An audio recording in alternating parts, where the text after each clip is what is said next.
Assalamu alaikum viewers and welcome back to my channel Study Law with Bushra.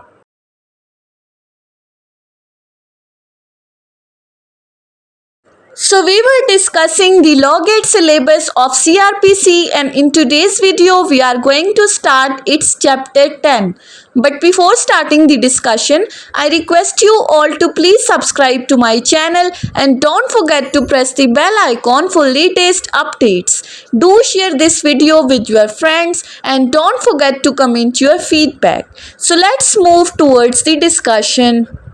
Chapter 10 of CRPC deals with the topic of public nuisance. ये भी बहुत ही ज़्यादा important chapter है। इसमें से भी law gate के एक या दो MCQs हमेशा आते हैं। सबसे पहले हम देख लेते हैं कि पब्लिक न्यूसेंस क्या है। Nuisance simply means anything that is causing inconvenience या अनॉयंस, यानी कि ऐसी रुकावट जिससे आप लोगों को किसी भी तरह डिस्टर्ब कर रहे हैं, ऐसी रुकावट जिससे लोगों को किसी तरह की कोई इनकन्वीनियंस कॉज हो रही है, कोई डिस्कम्फर्ट कॉज हो रहा है एट प्राइवेट लेवल या पब्लिक लेवल। अब यही न्यूसेंस यानी कि यही रुकावट अगर आप पब्लिक एट लार्ज के रास्ते में डाल रहे हैं जिससे उनको किसी भी तरह के डिस्कम्फर्ट कॉज हो रहा है, तो उसको हम कहते हैं पब्लिक न्यूसेंसेस। अब चैप्टर 8 के अंदर सेक्शन 133 से सेक्शन 143 तक पब्लिक न्यूसेंस को एक्सप्लेन किया गया है। हम one by one in sections को डिस्कस करते हैं। सो स्टार्ट करते हैं सेक्शन 133 से। सेक्शन 133 बात करता है conditional order for the removal of nuisance. अब इस न्यूसेंस को ख़त्म करने के लिए कंडीशनल ऑर्डर पास किया जा सकता है। किन केसेस में या कौन ये ऑर्डर पास कर सकता है, ये हम आगे डिस्कस करेंगे। सब सेक्शन 1, जब कभी भी मैजिस्ट्रेट फर्स्ट क्लास को कोई भी इंफॉर्मेशन रिसीव होती है, अब चाहे वो पुलिस रिपोर्ट के थ्रू हो रही है या किसी भी और सोर्स से मैजिस्ट्रेट को ये इंफॉर्मेशन मिलती है और एविडेंसेस रिकॉर्ड करने के बाद अगर मैजिस्ट्रेट को लगता है, अब क्या लगता है मैजिस्ट्रेट को, किस तरह की इंफॉर्मेशन मिलती है, किस चीज़ से मुतालिक एविडेंसेस रिकॉर्ड होने के बाद। पहली बात कि अगर कोई रुकावट किसी पब्लिक वे में क्रिएट की जा रही है, यानी कि अगर कोई ऐसा रास्ता है जो कि आम पब्लिक के लिए, आम लोगों के लिए इस्तेमाल किया जा रहा है, जो किसी की पर्सनल प्रॉपर्टी नहीं है, जो कि एक पब्लिक प्रॉपर्टी है जिसको बहुत सारे लोग इस्तेमाल कर रहे हैं, और उन पब्लिक के लिए आप रुकावट पैदा करने के लिए आप उस रास्ते में कोई भी चीज़ रख देते हो जिससे आने जाने वाले लोगों को किसी भी तरह का कोई नुकसान हो रहा है या उनको अनॉयंस क्रिएट हो रही है जिससे वो किसी भी तरह मुतासिर हो रहे हैं। या फिर सेकेंडली, आप कोई ऐसा बिजनेस कंडक्ट कर रहे हो, ऐसी कोई तिजारत कर रहे हो, या फिर आपने अपनी बिल्डिंग्स के अंदर कोई ऐसी गुड्स वगैरह रखी हैं और जिस जगह पर आप ये बिज़नेस कंडक्ट कर रहे हो, ये तिजारत कर रहे हो, ये कारोबार कर रहे हो, वो कोई रेजिडेंशियल एरिया है जिससे, और आपकी कारोबार की नेचर भी ऐसी है जिससे लोगों की सेहत को किसी भी तरह से नुकसान पहुंच रहा है, तो ऐसी सूरत में आपको ये कहा जाएगा कि आप अपने इस कारोबार, अपने इस बिज़नेस, अपनी इस ट्रेड को जो है वो रेगुलेट करें। और आप या तो रेगुलेट करें, अगर आप रेगुलेट नहीं कर सकते तो इस चीज़ को ख़त्म कर दिया जाए। या फिर तीसरी बात की गई है कि अगर आप किसी ऐसी बिल्डिंग की कंस्ट्रक्शन कर रहे हो या फिर आप कोई भी ऐसा काम कर रहे हो जिससे किसी भी तरह की एक्सप्लोजन का ख़तरा है, आतिशज़दगी का ख़तरा है, तो मैजिस्ट्रेट की तरफ से आपको ये ऑर्डर पास किया जाएगा कि ऐसी तमाम तरह की कंस्ट्रक्शंस को रोक दिया जाए जिससे लोगों में खौफ व हिरास फैल रहा है, लोग किसी भी तरह से मुतासिर हो रहे हैं। या फिर आपकी ने किसी ऐसी जगह पर कोई बिल्डिंग बनाई है, कोई भी स्ट्रक्चर क्रिएट किया है या कोई भी ऐसा दरख्त लगाया है जो कि इस हालत में है कि अगर वो गिर जाए यानी कि वो दरख्त या वो बिल्डिंग इस हालत में है कि अगर वो गिर जाती है तो वो किसी ऐसे रास्ते में गिर रही है जो कि आम लोगों के आने जाने के लिए इस्तेमाल हो रहा है, जिससे पब्लिक एट लार्ज इफेक्ट हो सकती है, उनकी जानों को खतरा है, तो फिर आपसे ये कहा जाएगा कि आप इस चीज़ को रिमूव करें। या फिर अगर आप अपने घर के अंदर या अपनी प्रॉपर्टी के ऊपर कोई कुआं खोद रहे हो या कोई टैंकी लगा रहे हो या कोई ऐसी खुदाई कर रहे हो जिससे यानी कि जो आपकी प्रॉपर्टी है उसके एडजेसेंट, उससे मुल्हिका कोई ऐसा रास्ता है जो कि जनरल पब्लिक के लिए आने जाने के लिए इस्तेमाल हो रहा है और उस खुदाई से पब्लिक को किसी भी तरह का कोई भी नुकसान पहुंच रहा है, या फिर अगर आपने किसी रेजिडेंशियल एरिया के अंदर, अपने घर के अंदर या अपनी सोसाइटी के अंदर आपने कोई ऐसा डेंजरस एनिमल आप ले आए हैं अपने घर के अंदर, कोई भी जंगली जानवर वगैरह आप ले आए हैं जिससे लोगों में खौफो हिरास फैल रहा है, लोगों में डर पैदा हो रहा है, बच्चों में किसी भी तरह का उनकी जानों को नुकसान पहुंच रहा है, तो ऐसी सूरत में इन तमाम सिचुएशंस के अंदर सेक्शन 133 कहता है कि ये मैजिस्ट्रेट एक कंडीशनल ऑर्डर पास करेगा जो कि प्रिवेंटिव इन नेचर है। अब वो ऑर्डर किस पर्पस के लिए पास किया जाएगा कि लोगों के रास्ते में जो भी रुकावट आप पैदा कर रहे हैं उस रुकावट को ख़त्म किया जाए, या फिर आप अपने बिजनेस को, अपनी ट्रेड को, अपने कारोबार को जो है वो रेगुलेट करें, उसको ख़त्म करें, या फिर आप ऐसी कोई भी कंस्ट्रक्शंस ना करें, ऐसी कोई भी बिल्डिंग्स ना बनाएं जिससे किसी तरह की एक्सप्लोजन का ख़तरा है, या फिर आप उस दरख्त को रिमूव कर दें, या फिर जो है वो ऐसी कोई भी खुदाई ना करें जिससे पब्लिक के रास्ते में कोई रुकावट पैदा हो, या फिर उस डेंजरस एनिमल को आप डिस्ट्रॉय कर दें या उसको डिस्पोज ऑफ कर दें। इस पर्पस के लिए मैजिस्ट्रेट ऑर्डर पास कर सकता है कि आप इस मैजिस्ट्रेट के सामने या कोई भी फर्स्ट क्लास मैजिस्ट्रेट है उसके सामने अपीयर हो, यानी कि जो ऑर्डर पास किया जाएगा उसके अंदर बाकायदा डेट एंड टाइम मेंशन किया जाएगा कि फलां दिन फलां जगह पर आपने मैजिस्ट्रेट के सामने अपीयर होना है और आपने मैजिस्ट्रेट को एक्सप्लेन करना है, यानी कि जो भी आपसे मुतालिक इंफॉर्मेशन रिसीव हुई है उसको एक्सप्लेन करना है कि आया आपके इस एक्ट से पब्लिक प्रॉपर्टी डिस्ट्रॉय हो रही है या नहीं, पब्लिक एट लार्ज को खतरा है या नहीं। इस सेक्शन की हद तक मैजिस्ट्रेट ने जो भी ऑर्डर पास किया है उसको किसी भी सिविल कोर्ट के अंदर चैलेंज नहीं किया जा सकता। अब मैजिस्ट्रेट का ये ऑर्डर पास करने का बेसिक पर्पस क्या है, ताकि पब्लिक न्यूसेंस को कंट्रोल किया जा सके, पब्लिक न्यूसेंस को प्रिवेंट किया जा सके। बेसिकली ये जो सेक्शन 133 है it is preventive in nature. उसके बाद आ जाते हैं सेक्शन 134 के ऊपर। सेक्शन 134 बात करता है सर्विस और नोटिफिकेशन ऑफ द ऑर्डर, कि सेक्शन 133 के अंदर जो ऑर्डर पास हुआ है उसकी तामील किस तरह से कराई जाएगी। सेक्शन 134 कहता है कि इस ऑर्डर की तामील का तरीकाकार बिल्कुल वही होगा, यानी कि जिस बंदे के अगेंस्ट ऑर्डर पास हुआ है ये ऑर्डर उस तक कैसे पहुंचाया जाएगा। सीपीसी के अंदर जिस तरह समन का तरीकाकार बताया गया है, जिस तरह से समन भेजा जाता है, इसी तरह इस बंदे को भी पर्सनली ये ऑर्डर भिजवाया जाएगा। फिर अगर किसी भी तरह से ये पर्सनल सर्विस जो है वो मुमकिन नहीं है, समन के थ्रू अगर पर्सनली उस बंदे तक ये ऑर्डर पहुंचाना नामुमकिन है, तो फिर प्रोक्लेमेशन के थ्रू ये ऑर्डर उस तक पहुंचाया जाएगा, या अगर प्रोविंशियल गवर्नमेंट डायरेक्शन दे तो उसके घर के बाहर किसी नुमाया जगह पर इस ऑर्डर की एक कॉपी चिपका कर दी जाएगी ताकि उसको इस ऑर्डर से मुतालिक इंफॉर्मेशन रिसीव हो जाए। नेक्स्ट है सेक्शन 135। सेक्शन 135 बात करता है person to whom order is addressed to obey और शो कॉज और क्लेम दी च्यूरी। अब इस सेक्शन के अंदर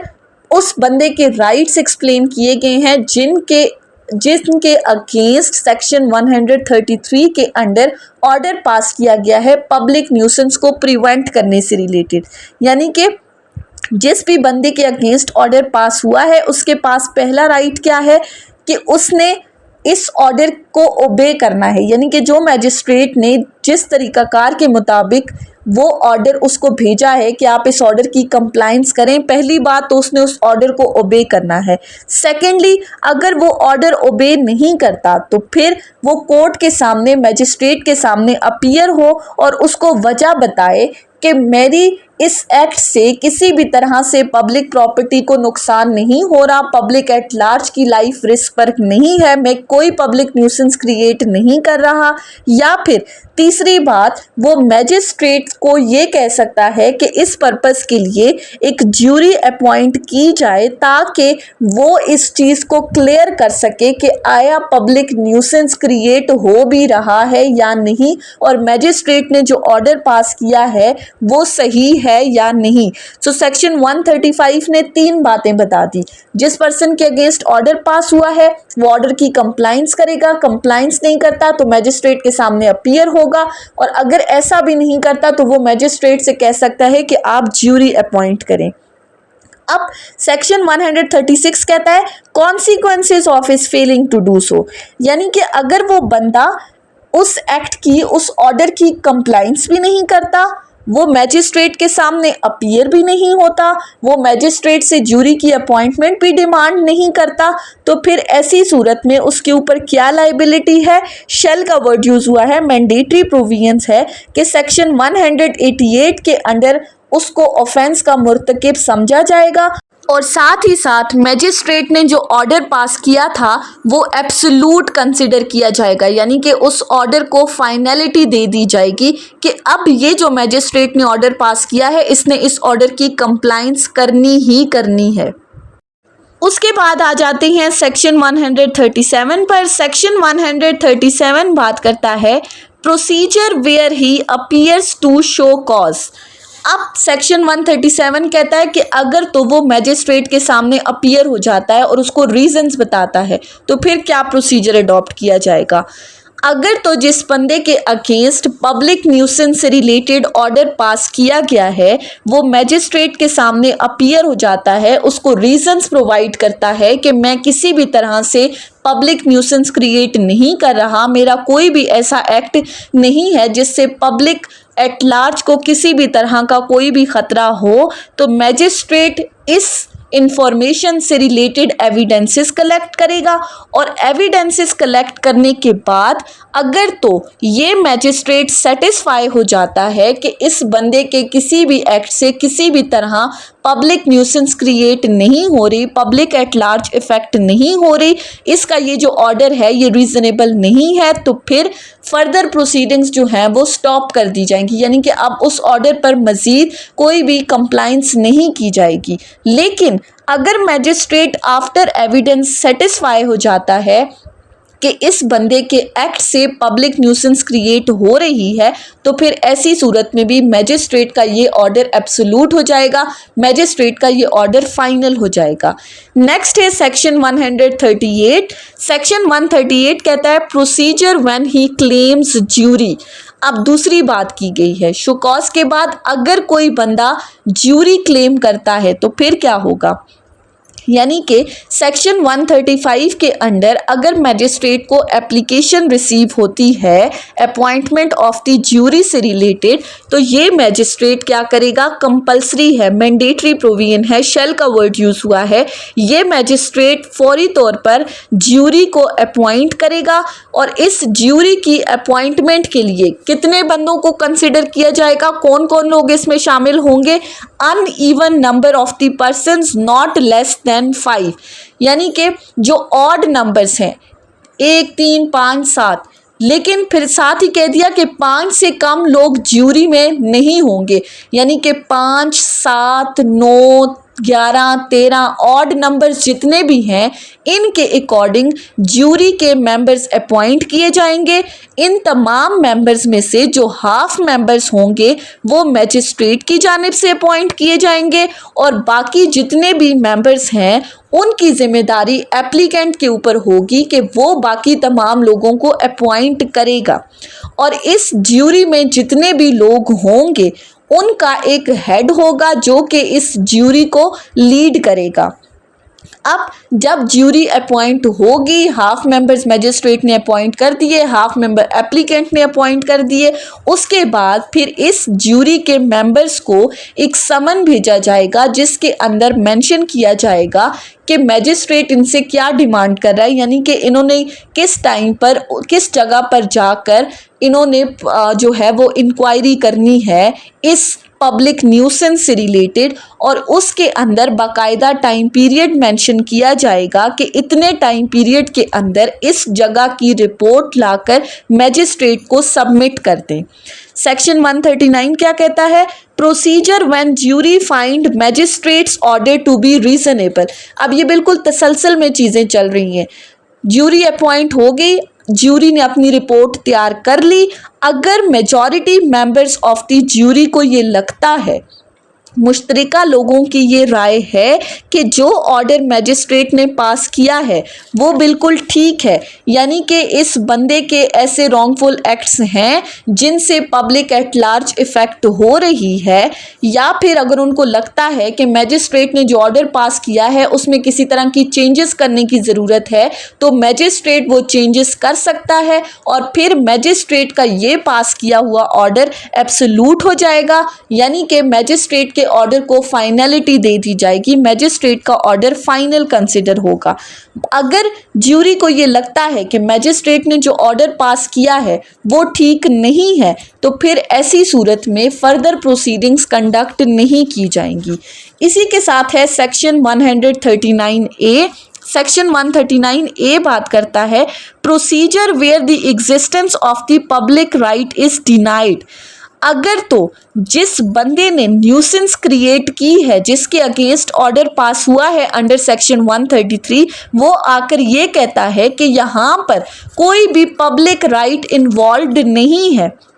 यानी कि मैजिस्ट्रेट ने जिस हद तक ये ऑर्डर पास किया है कि पब्लिक एट लार्ज इफ़ेक्ट हो रही है, वहाँ पर पब्लिक प्रॉपर्टी किसी भी तरह से इन्वॉल्व नहीं है, यानी कि लेट सपोज कि अगर उस बिल्डिंग क्रिएट की गई थी उसके गिरने का ख़तरा है और वो जिस जगह पर गिर रही है वो भी इसी बंदे की पर्सनल प्रॉपर्टी है, तो इफ़ेक्ट सिर्फ ये बंदा हो रहा है, पब्लिक एट लार्ज इफ़ेक्ट नहीं हो रही, तो फिर ऐसी सूरत में मैजिस्ट्रेट इस चीज़ से मुतल्लिक इंक्वायरी कंडक्ट करेगा, और अगर इंक्वायरी कंडक्ट करने के बाद मैजिस्ट्रेट को ये लगता है कि इस डिनाइल की, ये जो पब्लिक राइट को डिनाई कर रहा है, इसकी सपोर्ट में रिलायबल एविडेंस मौजूद है, तो वो एट वंस इन प्रोसीडिंग्स को स्टे कर देगा until and unless civil court की तरफ से ये राइट डिटरमिन नहीं हो जाता कि आया पब्लिक राइट इन्वॉल्व है या प्राइवेट राइट इन्वॉल्व है, तो फिर वो प्रोसीडिंग्स को स्टे कर देगा।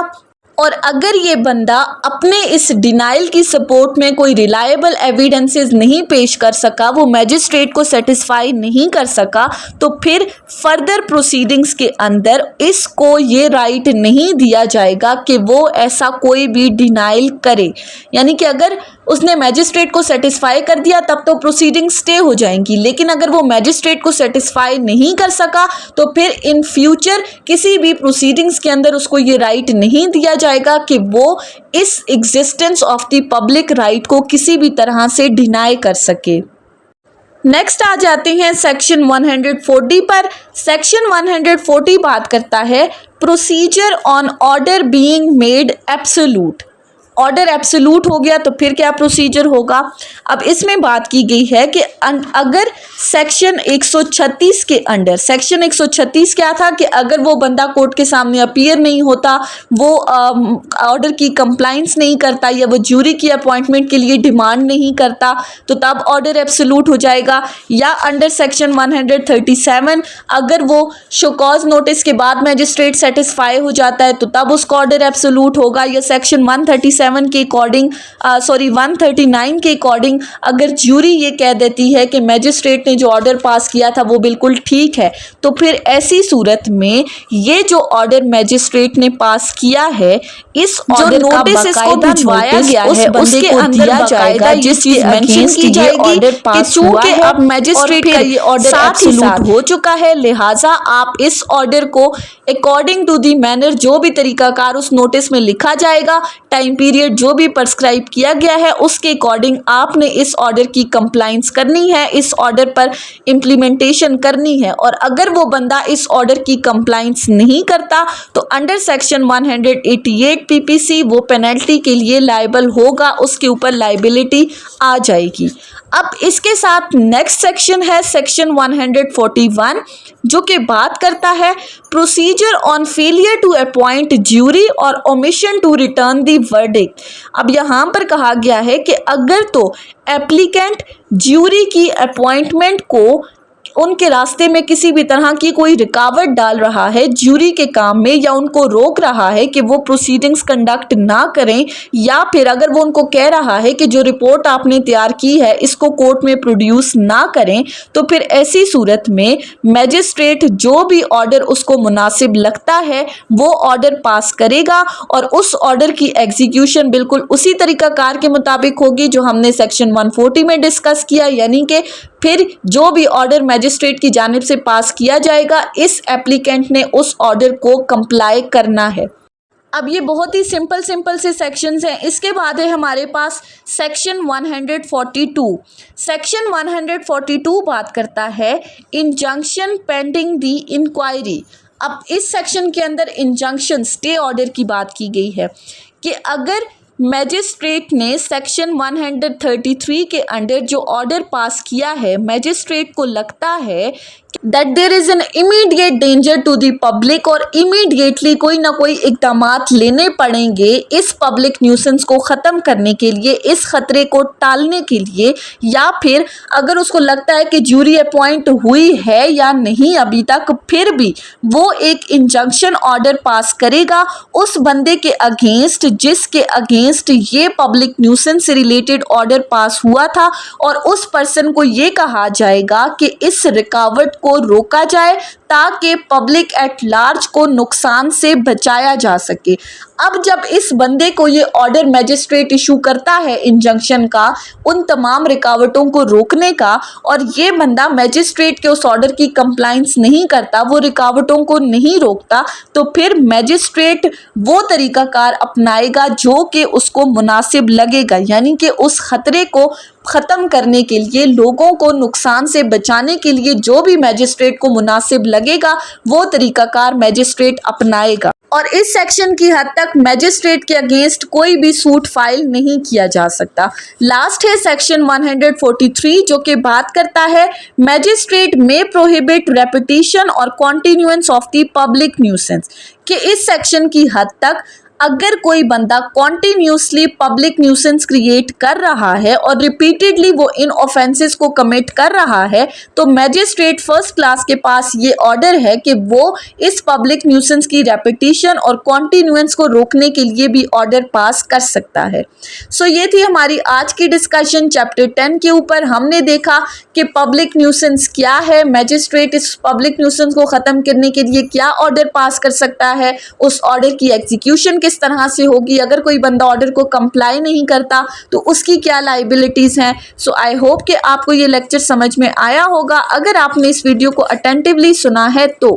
अगर आपको ये वीडियो अच्छी लगी है तो इस वीडियो को लाइक करें, कमेंट करें और चैनल को ज़रूर सब्सक्राइब करें। Thank you so much for watching this video. Till then, अल्लाह हाफिज़।